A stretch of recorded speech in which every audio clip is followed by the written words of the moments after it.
Welcome to My Dog Ate My Book Report, a podcast where two weirdo 30-somethings take turns introducing each other to a formative book from childhood the other has never read.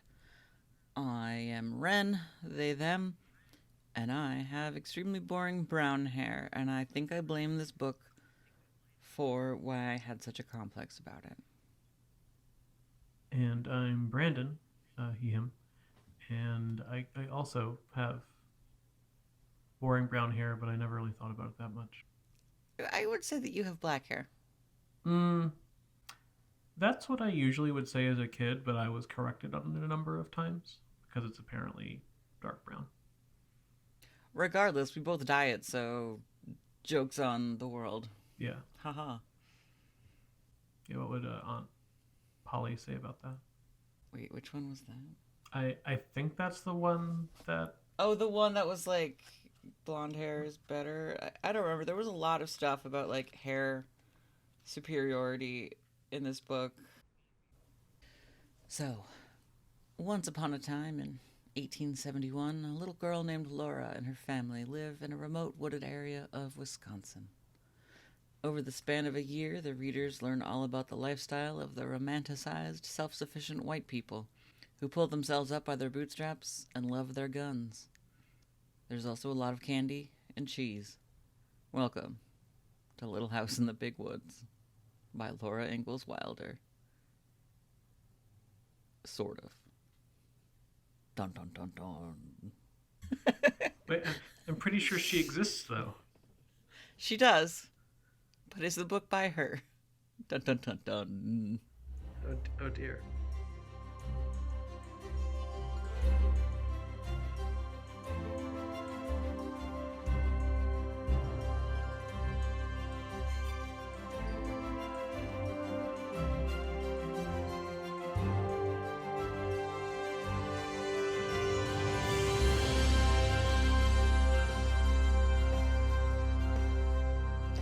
So there's some content warning.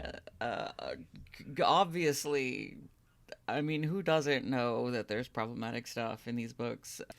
But this book in particular, it's the first book in the Little House series, and I personally thought that it was going to be a little gentler, and it is, but it still has a lot of problems. So there's at least one incredibly yikesy section where they use some racist language for black people.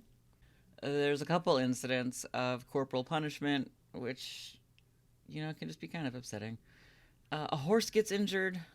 There's just old fashioned values everywhere, and just repeated gun fetishization. That's what I have flagged. Do you think I missed anything? No, I'm trying to think of gun fetishization. It's important, but maybe I'm just used to the bar.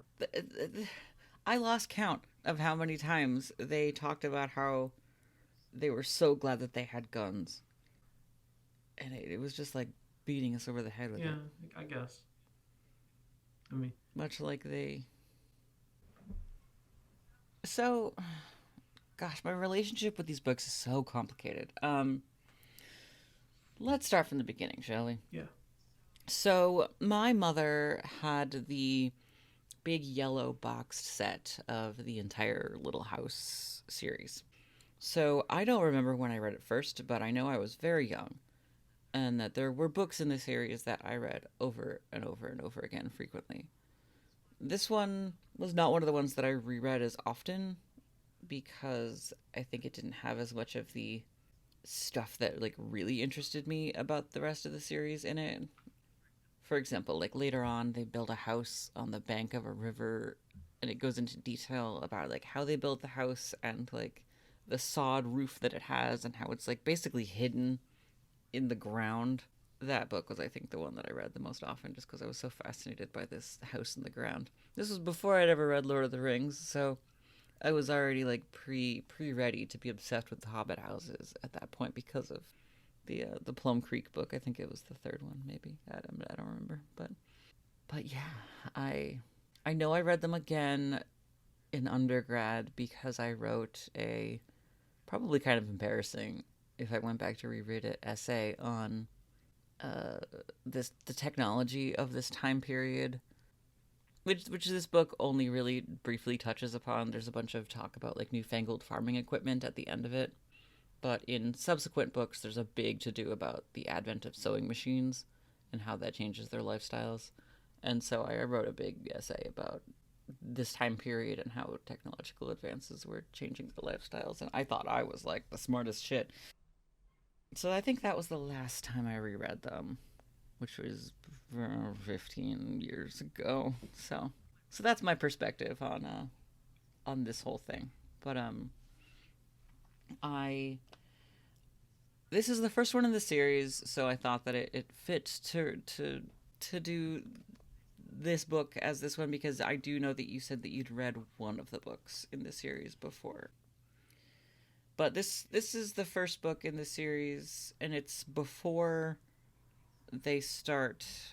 So right directly after this book, in the next book, they move and they start becoming frontier lifestyle people. And as a result, I know that that book and all future books have incredibly problematic depictions of Native Americans. And I knew that this book was probably going to escape all of that stuff. So I was like, this is going to be the gentler Little House option. Yeah, I'm not positive anymore which one it was that I read.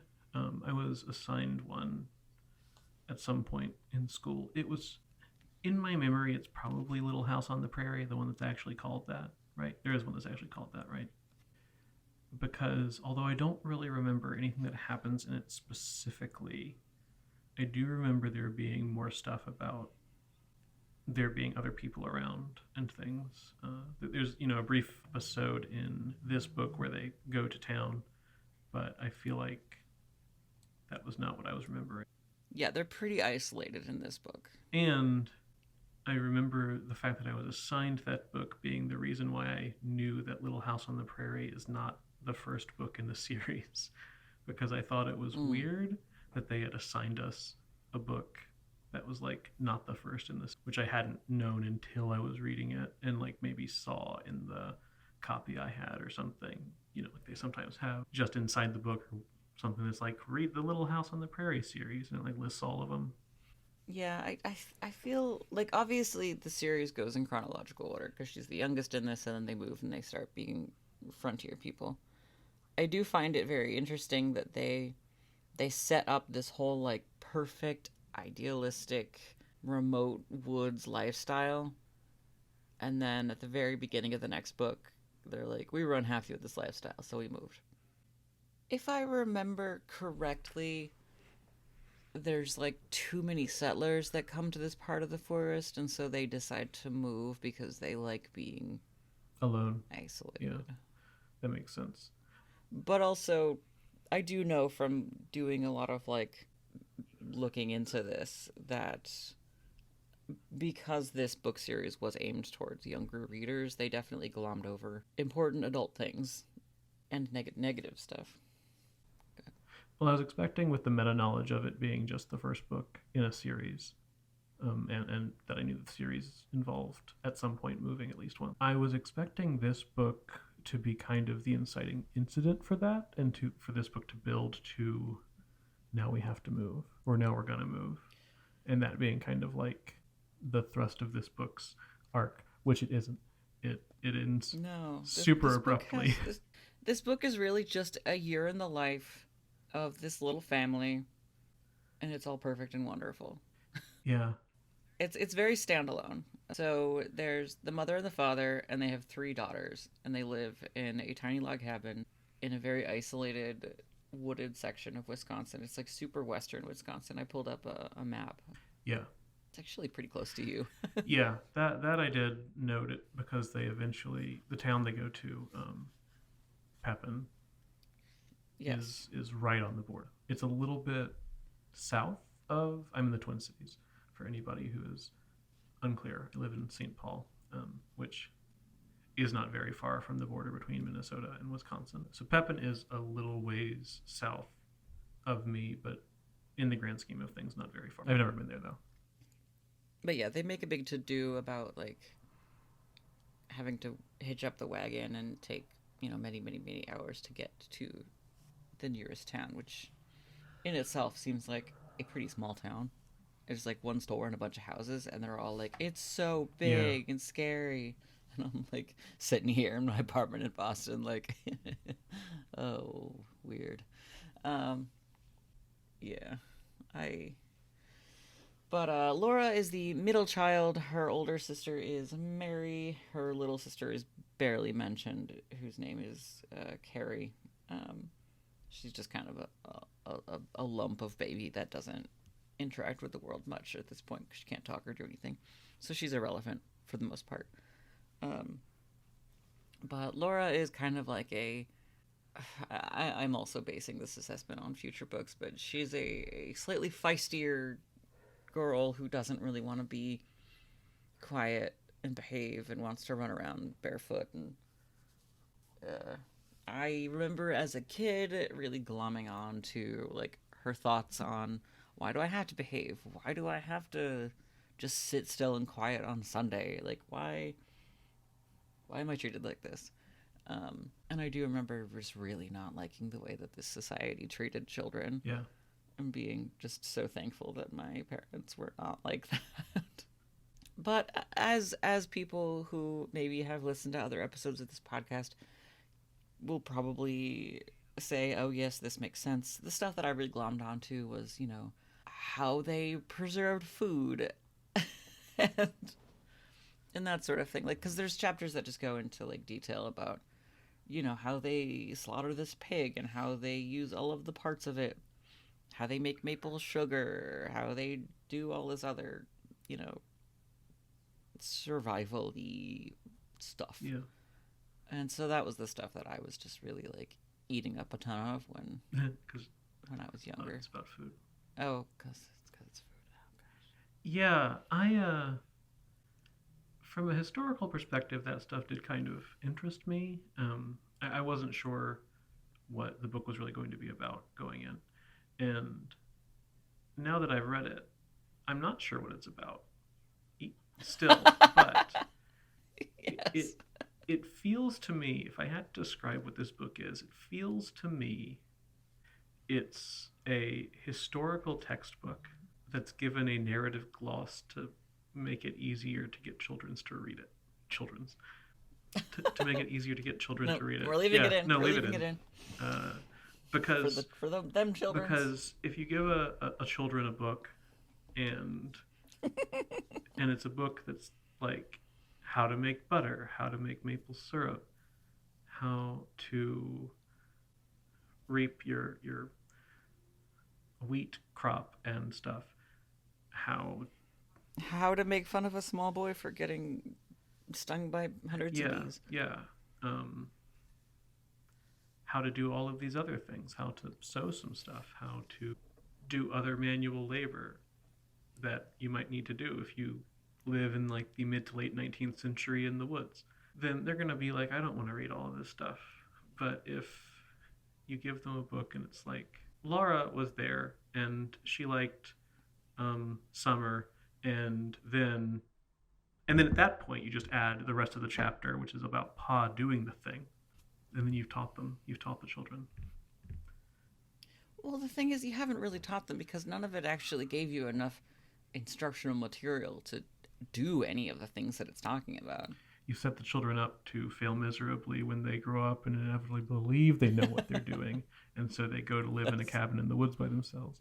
But they fail catastrophic. Fair. One thing that I think that I had never noticed before when I read this book was the clove apple thing. I set the book down after the part where the mother got a clove apple for Christmas from her sister-in-law. And Laura was all like, yeah, this apple's going to keep forever because of the cloves. And I'm like, what? Do cloves do that? So I had to go Google, like, clove apple preservation. And that sent me on this whole, like, food preservation Wikipedia dive, which was incredibly fascinating. Nothing to do with the book, really, ultimately. But yeah, people used to just get apples and stab cloves in them, just like a clove pincushion. And it wasn't to preserve it to eat it. It was to preserve it for the smell. It was like potpourri. They would hang it, and it would just like smell up your place with clove and apple smell for years.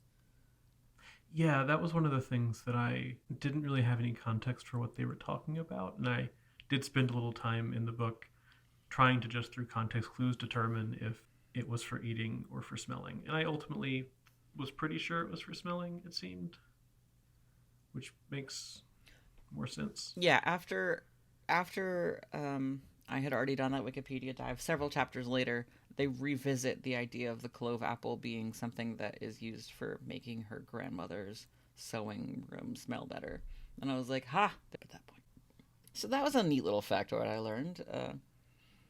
There were actually two things that I hadn't noticed in previous readings. There was the clove apple thing, and there was the incredibly problematic song about a black man on page 99. Hmm. Yeah. In previous readings of this book, I had not actually known that that term was for a human. Hmm. Ah, yes. So this time I read it and I was like, oh crap. That's. Ooh. Yeah, when I got there, I did pause for a moment to think about when I read whichever one of them I did read, and I'm not positive when it was, but I think it was like I want to say it was maybe sixth grade. It might have been earlier than that. I really don't know. It didn't stick in my brain, obviously, but I tried to figure if like late elementary school slash early middle school me would have understood that that was a racially charged song, and ultimately I'm not sure. I recognize it for what it is now, certainly. Yeah. I was incredibly sheltered, which has come up in this podcast before. And so I just didn't know a lot of this stuff. But so I didn't know that part of the book was here. I did know, like I said, that later books have incredibly problematic depictions of Native Americans, and later books have some minstrel shows and things like that. So I was very Mm-hmm. aware that the later books just get bad. Yeah. But but like I said, I had thought that this one was the, like, she's only 5. Like, this one's just the gentle Yeah. book. And that section really is kind of Blink If You Miss It is just one song, but it's still not good. Yeah, and Um, this book definitely, like, this book has what we've seen in some other books that we've read, the situation where there are no people of color in this book. right. So I guess, like, you know, maybe that's for the best under the circumstances, Yeah. given the later part of the series. But yeah, it's only in there that little bit, but definitely hints at what is to come. The only section of the book that even comes close to mentioning anything that even remotely pertains to racial relations or anything is that Laura's uncle was a soldier in the Civil War, but Right.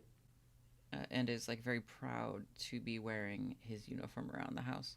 But they were obviously, on the north side. So, but there's no mention of anything about the war or what the war was about or any of that stuff. So, the war was still clearly like a presence that had Yeah. happened. Well, and wasn't there a point where I don't remember exactly what the context was, but I want to say either Pa talked about as a kid, or maybe Pa talked about his brother as a kid, like, you know, fantasizing about fighting Indy. Oh my gosh, Yeah, you're right. it, I forgot it about was just an that. offhand. He didn't call it cowboys and Indians, but it kind of felt like that sort of thing where it was just this this brief like mention of the now adult characters had grown up with that trope. Yeah, so peppered in this whole book are incidents where the father character gathers his daughter and tells them stories of his childhood or his dad's childhood or just Yeah, a number of these like yeah, tales. or just what he had done that day. Yeah, and most of them, or a number of them, have sort of like, and this is why you must behave, sort of like parable nature to them. And this is why you must always have your gun with you. This is why you don't do this because then you get whipped. Uh, Yeah, this book there's the frontiersy textbook bits, and then there's the like weird little anthology of pause stories bits. And then there's the as many songs as Lord of the Rings bits. So, one of the things in this podcast that the person who has read the book before usually asks the person who has never read it before is, do you think you would have enjoyed it if you read it as a kid? And I'm not going to ask you that because I know the answer is no. I chose this book specifically because of some things that I learned very recently. Thank you, NPR, about the writing of this book and the purpose of it. That really just like opened my eyes super wide to what this whole book series is about, why I just feel incredibly bad and even more sheltered and just stupid for how much I loved the books growing up. I'm eager to hear because minor anecdote. I mean, you're right. I wouldn't have liked it when I was a kid. Not for that reason, of course. I would have just thought it was boring. But well, usually I try to do things that I think that like, oh, like Brandon might actually enjoy this if I show this to him. This one was not a I don't think we're going to enjoy this. This one was I want to go back and reread this based on what I know now. That's theoretically part of our purview, I guess. But I mentioned that I was reading this book to a friend, and oh no, and she was like, "Oh yeah, I had the whole box set when I was younger, and that's how I know that I'm vulnerable to propaganda." And I was like, I don't fully understand this comment, but I'm now fascinated to know more. Oh, she didn't elaborate? No, it was just in a group text we have, so like, you know, deep conversation was not necessarily the context. And also, I mentioned that we were reading it for the podcast, and so I think she's aware enough of our format, maybe, that she didn't want to like to tamper.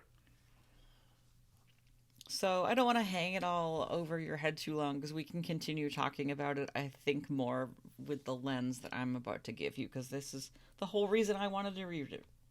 The whole reason I wanted to read it. So. Yeah, that'd be great, because frankly, I don't have much else to say about the book so far. So I wrote in my little outline here that this is a sort of like isolationist self-sufficiency fable, and that it's once upon a time for white libertarians, which is the takeaway that I took from it with after this reread, based on what I know now. So the Little House on the Prairie books were written with an asterisk. Asterisk. How do you say? Can you please tell me how you say that word? Asterisk. Asterisk. Asterisk. Asterisk. Asterisk. Asterisk. Yep. Okay.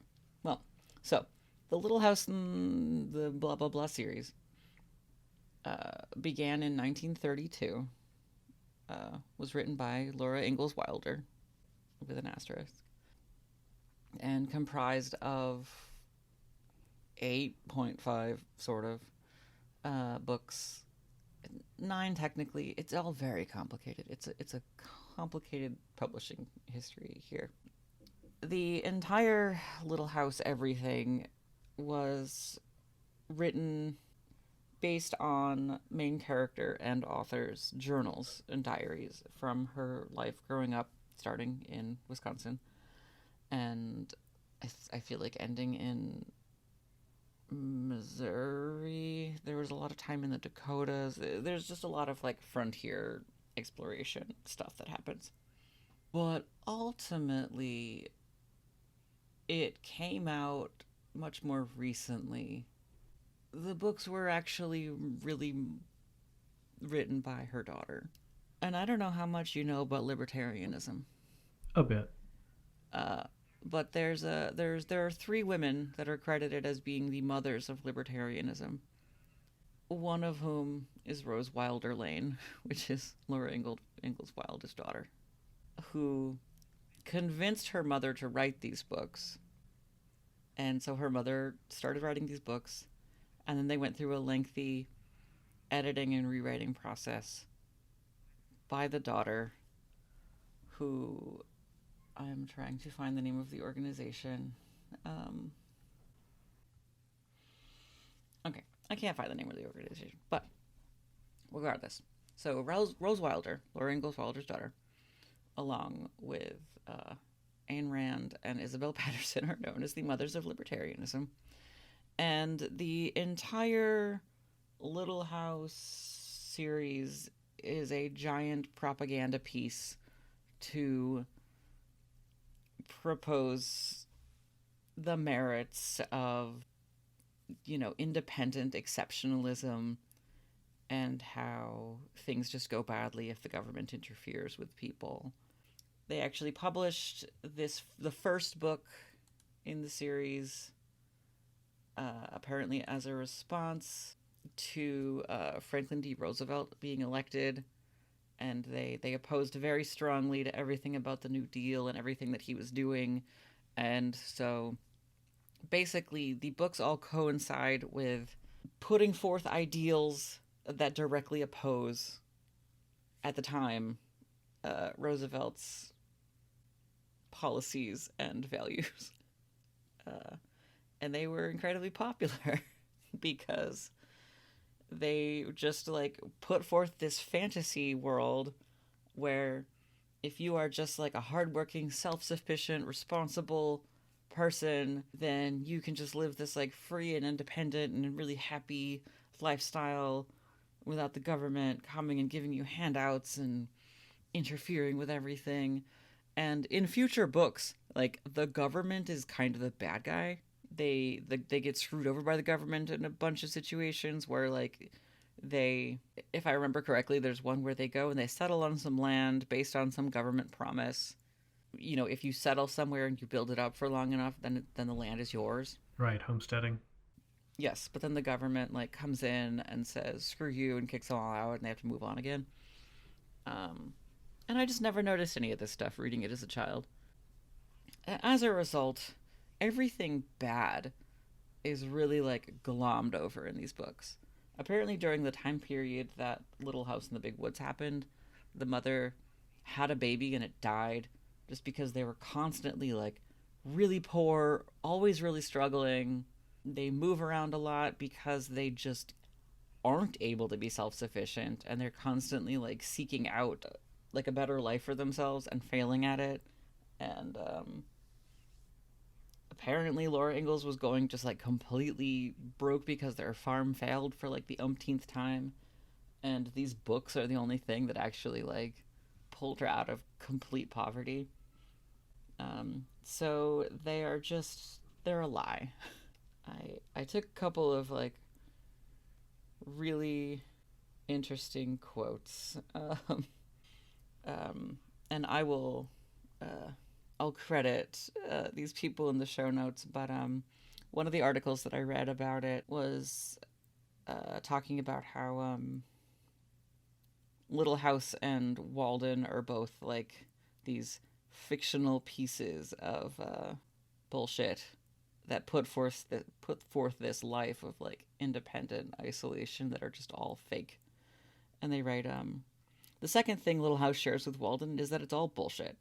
Thoreau went home to his mommy when he wanted cookies, and Laura's real-life family were subsistence farmers, always one bad season away from starving to death. Another really interesting thing about Rose Wilder is that she routinely advocated for the assassination of FDR. This is how much she and her libertarian cronies hated this guy. And she repeatedly threatened in writing that she was going to go do it herself. Cool.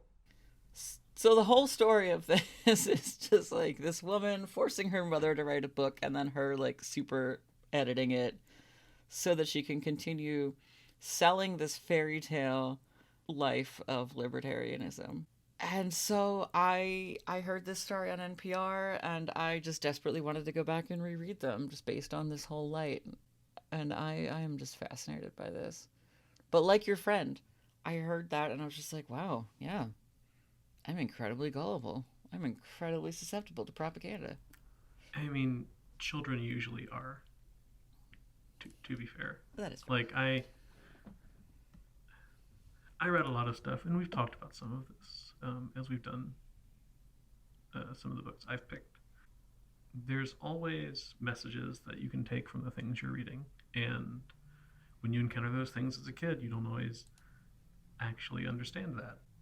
If we take, say, Starship Troopers as an example, there was definitely a time when I read Starship Troopers and bought into Heinlein's argument more than I do now, because I just didn't really have the tools to see some of the flaws in it, right? And I was older than I think it sounds like you were when you encountered this book. So everybody is kind of gullible as a kid. It's just a matter of what stuff you end up exposed to. Yeah. So I knew all of that. I reread this book and I was like, but you know what? I liked reading these books a lot, but I loved the TV show. And the TV show was fine. The TV show was actually like full of a bunch of really good morals and things, and did have some more, a tiny bit more diversity and some good stuff. And so the show couldn't have been bad, right? The show was fine. I didn't mention that yes, there was a show. Yeah. It ran from 1974 to 1983, and I watched it a lot as a child. Unfortunately, I was very aware. I have bad taste. I mean, it ran for 9 seasons. I thought, well, okay, no, that doesn't mean anything. So the people that made the show, it happened because of an individual named Roger Lee McBride, who was a libertarian presidential candidate, and so he arranged for the rights of the books to be able to be made into the TV show to further this whole libertarian propaganda machine. And I read that and I was just like, come on, god damn it. I was very aware of the show when I was a kid, but I tried desperately to never have to watch it because like just seeing ads bored me a lot. I thought the show was great. I thought it was very funny. I have to this day never seen, I think, any of it functionally. But as a kid, and I'm talking young, basically live action just looked boring to me. That's fair. Unless it had obvious sci-fi elements in it. The thing that looked especially boring to me was anything that had sort of a like old west or agricultural vibe or whatever. So just seeing the little bits that I saw, I was like, oh, log cabin, oh, gross, no. I'm trying to remember. I think my mom might have sometimes watched some of it, which may have been why I was aware of it, but I don't recall.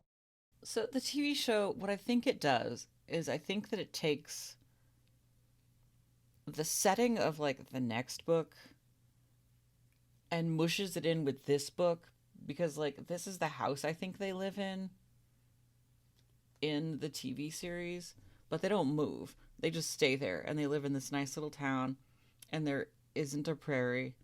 I don't know. Like if they live in the woods near a town, and it's all about like the funny antics of the ridiculous people that live in the town. And they really like played up a ton more how Laura Ingalls was this sort of like rebellious tomboy character. And so I really liked that a lot as a rebellious tomboy child. So that spoke to me. And I learned a lot of like really cheeky tips for getting back at your enemies. Like there was an episode where there was this girl who was bullying Laura, and she's supposed to be like sewing her a dress, and so she like sews it using a stitch that can come apart really easily. So when this really like mean bully girl is actually out wearing the fancy dress, it comes apart and it's all embarrassing, and I thought that was great. And I remember these things very vividly. But the values that the book is promoting would never have allowed for the things that happen in the series to happen, because the values in this book are very much like, be a quiet child. Don't do anything wrong or else your father will beat you. I had forgotten how much corporal punishment was in these books, and I was slightly shocked. But yes, now, knowing that it's a propaganda piece, do you have anything else to say? I mean, that sounds super interesting. I did not know all of that element of background.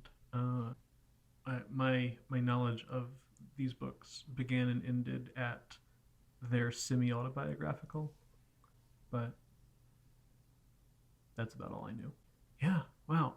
Even knowing that, But yeah, like I totally like see it now that when I'm reading it, because like and the whole, how many times he mentions like how important it is that they have their gun to protect themselves.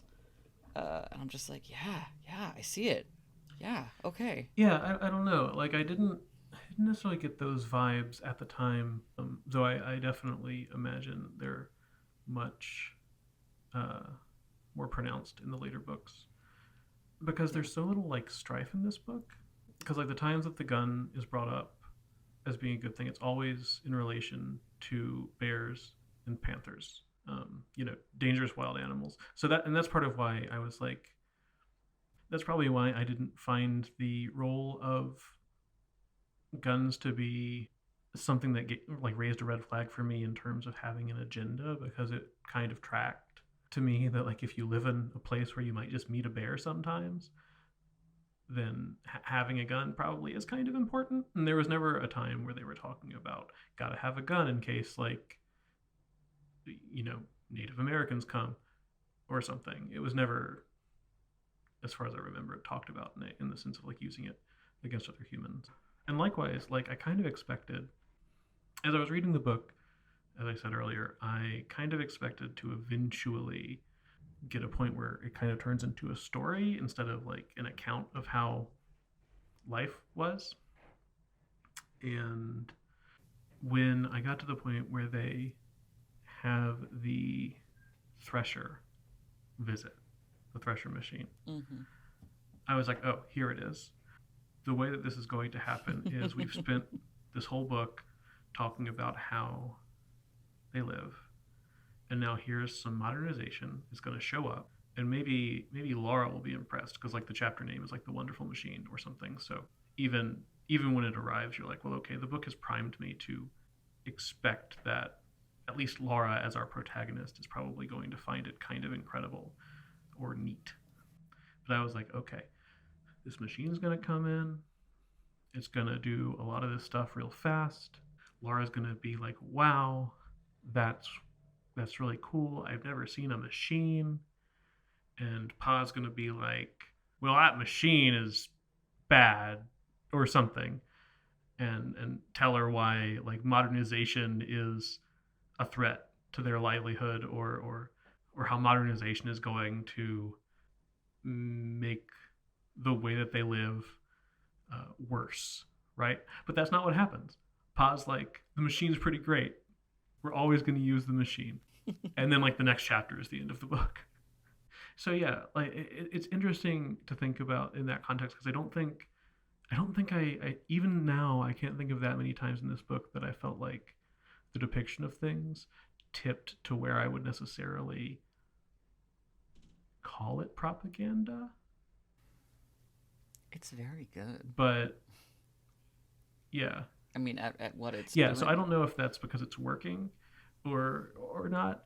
I definitely 100% believe that the other books, because they start dealing more with like the people around the family and how they relate to the government and stuff, fully believe that those probably ring propaganda way louder. I guess this one maybe it's more, maybe it's not about depicting other things as bad, because there's not like a time where they talk about how the government is bad, for example, like you mentioned some other books do it. This one just like doesn't. No, this one just sets up this idealistic life. Yeah, it just doesn't acknowledge the parts of this Yeah. life that are bad. But also, important to note, this book depicts Laura as being 5. In reality, in this time period, Laura was 3. Mm, And so they're just making up this stuff out of I see. their imagination of how wonderful the life must have been. Right. So like, how much could she possibly have even really remembered? Like, how Yeah. much of this could even plausibly be called biographical? Hmm. Yeah, it makes sense. And I mean, obviously, this book does put forth a set of morals about specifically about minding your parents and stuff, which is old fashioned. So that element, I'm like, okay, those things, I was actually like, I don't agree with what this book is trying to sell me. Um, but I guess I kind of just read that as not to excuse it, but different time, right? I feel like they really just like told this lovely little story of how nice this life was that just can't be real, especially based on like how much I know these people must have like actually been starving.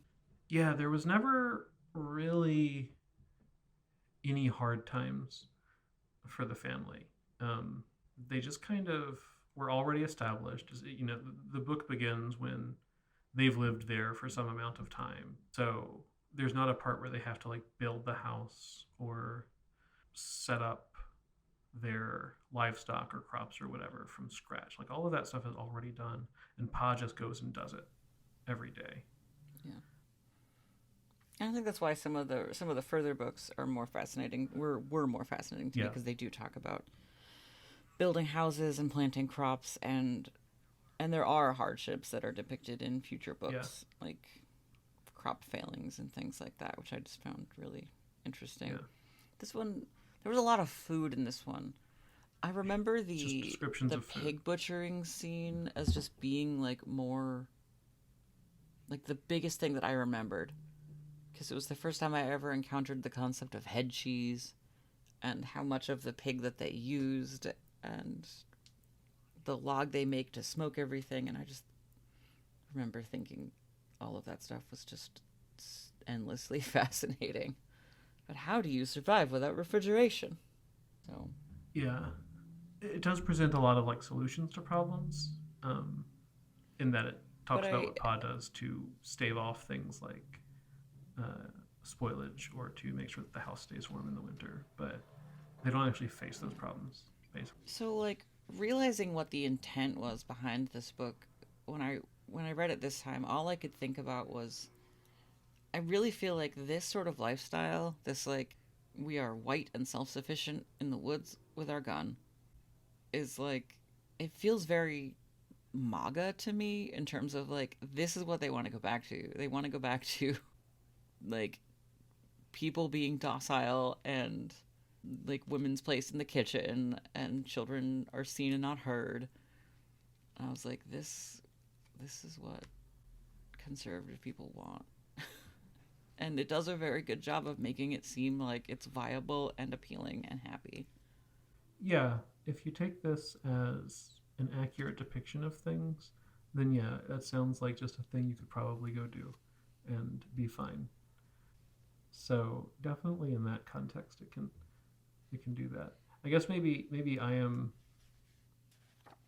I don't know. I think I just read this like really cynically this time, and I'm just vaguely No, I grumpy. mean I think that's fair. I think reading things that way, especially in light of the way that just our lives have changed since we read them, um, both because of our increased understanding of the world around us or changing opinions on the world around us, and also because the world around us has changed.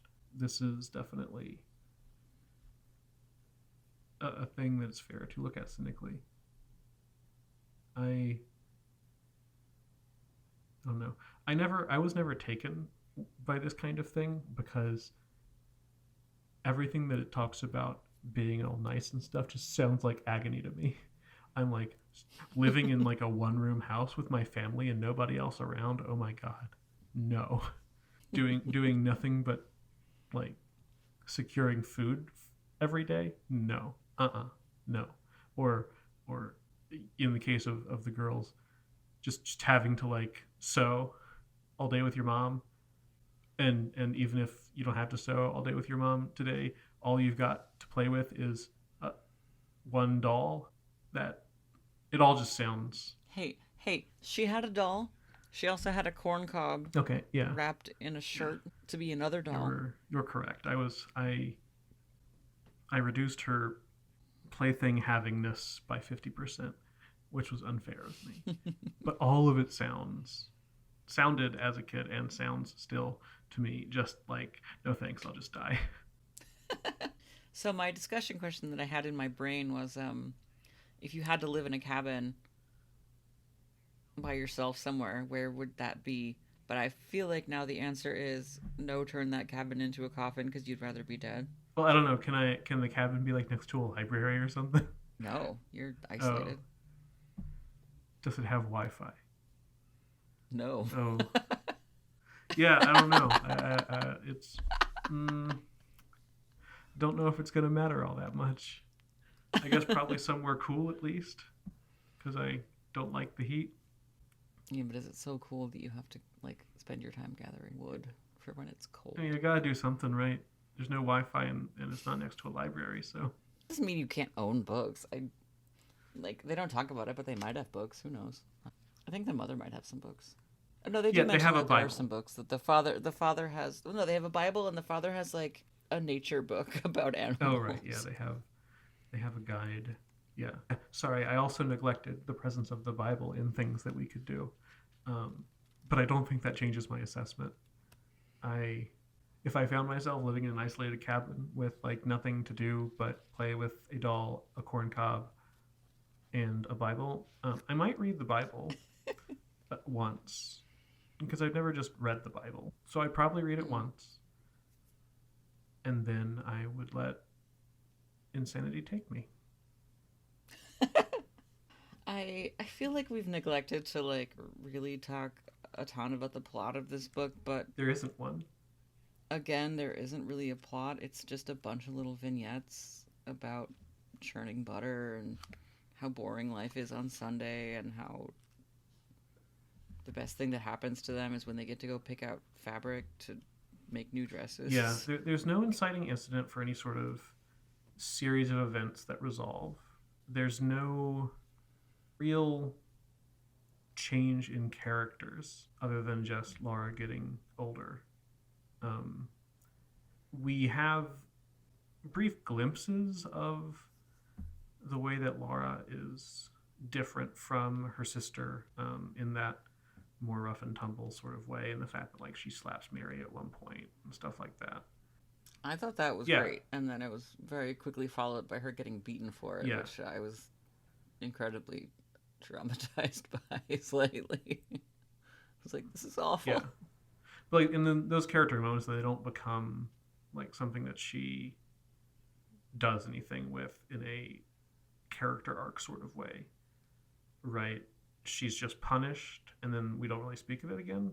So it's not clear even if Laura has come to accept that part of herself as being something she needs to change, which is obviously the book's perspective, or if Laura has doubled down on those, be a less obedient but more individualistic daughter no matter what.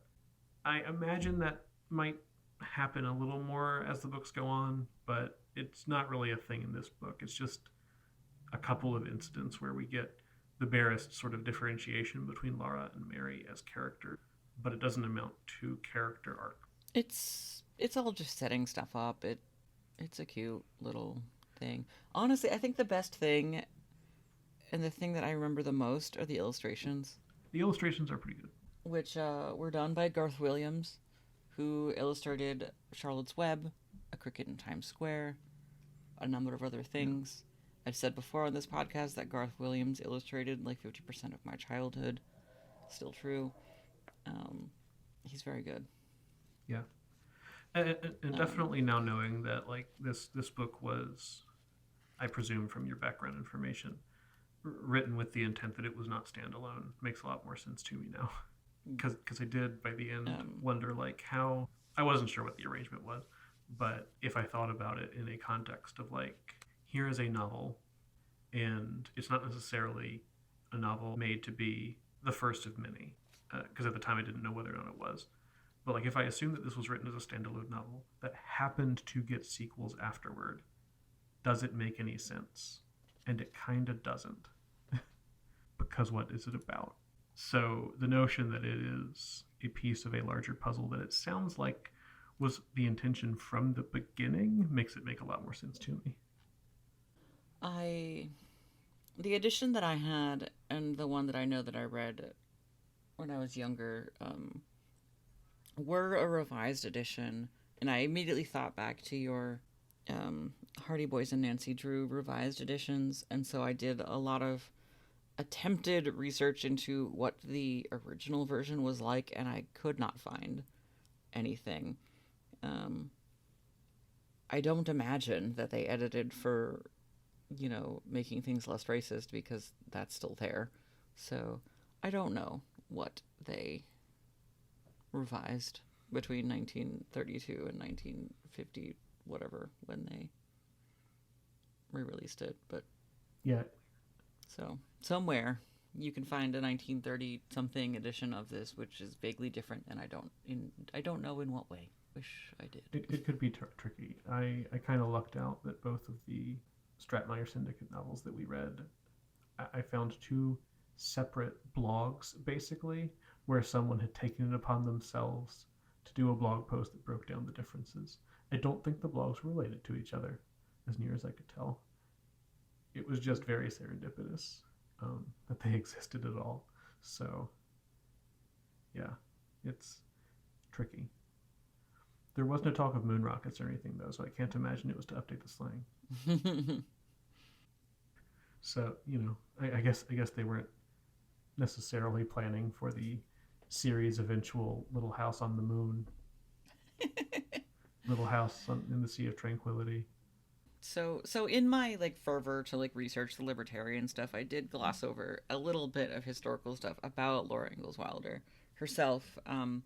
She did initially try to write an autobiography called Pioneer Girl that was sort of about everything. But it was rejected, rejected, and rejected. And then when she worked with her daughter rewrote them, spread them out, fluffed them up, and released them ostensibly for children. And that's how it happened.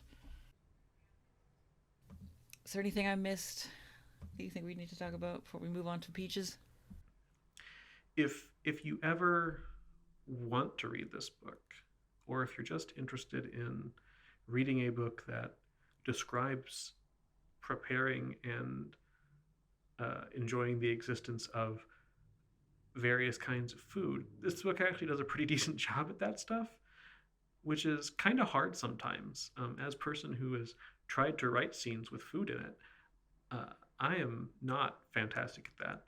And this book's actually pretty good at that. So, props for that reason.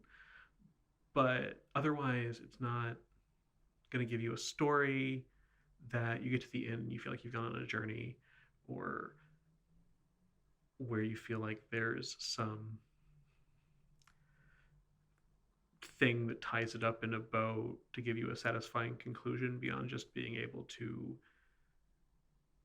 mark on your story graph or Goodreads that you've read a book. So yeah, it's tricky. So that being said, we give our books a rating system based out of how many of 5 giant peaches. Giant Peaches being a reference to James and the Giant Peach, which is a book that we both really liked. We will be revisiting that book shortly. However, how many of 5 giant peaches would you give this book? I don't know. 2? Maybe? I had said 2 in my head, and then I went back to our rankings so far list, and I'm like, do I really want to rank this higher than Pet Sematary? Oh. Well, I don't have that problem. So I'm gonna keep it at 2, because it's not fair for me to use my past rankings against things. I mean, But it makes me want to retroactively go back and turn Pet Sematary into a 2.5. Well, see, I've been reticent to rate anything too low because I want to leave space. Like, what did I rate the Tower Treasure? I You're don't the know. keeper of the list. My ranking so far list is sparse. I, The lowest thing on my ranking so far list that you've rated something was a 2 for Cricket in Times Square. oh, really? Wow. You ranked Starship Troopers a 2.5. I forgot giving that a 2. Maybe I need to make this a 1.5. I don't know. Like, I'm feeling 1.5 on this one myself. I've been sort of nominally saving sub 2 peaches for books that, like, upset me or made me mad. And this one didn't do those things. If something upsets me, I think it'll be a 0.5. I guess that's fair. If I may have been thinking about 1 as the floor, but maybe... I think 0 is the floor. In which case, that's probably fine.